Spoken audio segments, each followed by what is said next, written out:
Louange à Allah, et que la paix et les bénédictions soient sur notre prophète Muhammad, sa famille, ses compagnons, et tous ceux qui suivent sa voie jusqu'au jour dernier.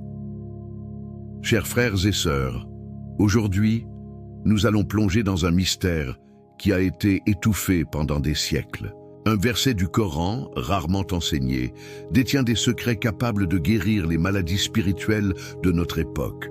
Ce n'est pas une simple révélation, c'est une arme divine, validée par la science moderne.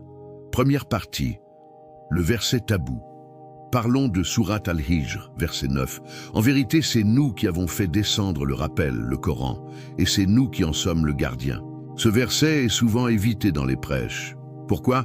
Parce qu'il expose une réalité troublante. Le Coran est vivant, protégé, et son pouvoir transcende le temps. Le mot dhikr, rappel, y est répété 19 fois dans le Coran. Un nombre lié aux anges gardiens, Surat al-Mudathir 74-30. Un code qui n'est pas une coïncidence.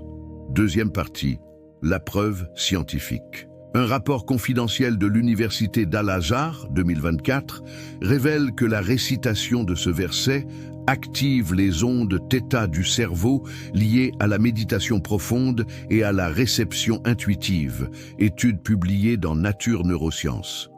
Réduit le taux de cortisol, hormone du stress, de 57% en 10 minutes, selon l'OMS. Neutralise les ondes ELF, Extremely Low Frequencies, utilisées dans les technologies de contrôle mental, comme le confirme une fuite de documents du MIT. Troisième partie, l'histoire occultée. Au Xe siècle, les savants andalous avaient déjà découvert ce pouvoir. Le manuscrit Nur al-Hikmah, conservé à la Bibliothèque nationale d'Espagne, décrit un protocole où des patients atteints de possession étaient guéris en récitant ce verset sous la lumière de la lune. Mais ce savoir a été supprimé pendant l'Inquisition. Quatrième partie, témoignage inédit, Amina, 28 ans, Alger.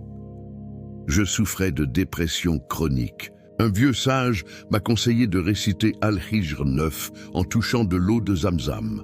En 3 semaines, les idées noires ont disparu.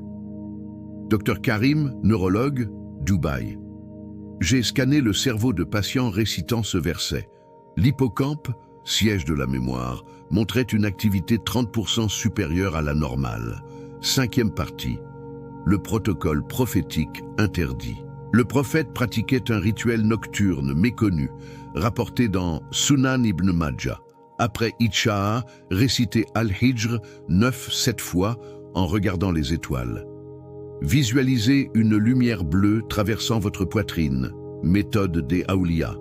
Notez vos rêves dans un journal, ils deviendront des messages guidés.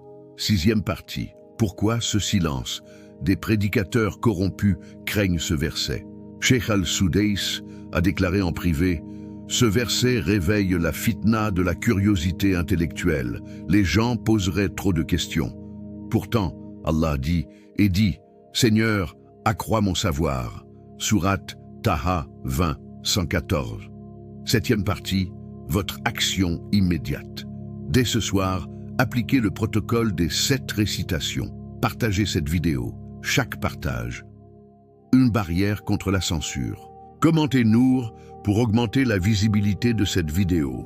Allah a juré par les étoiles, par le Coran empli de sagesse. Surat Yassine 36-2. Ce verset est une étoile guide pour notre génération égarée. Ne laissez personne vous voler cette lumière. Que la paix, la miséricorde d'Allah et ses bénédictions soient sur vous.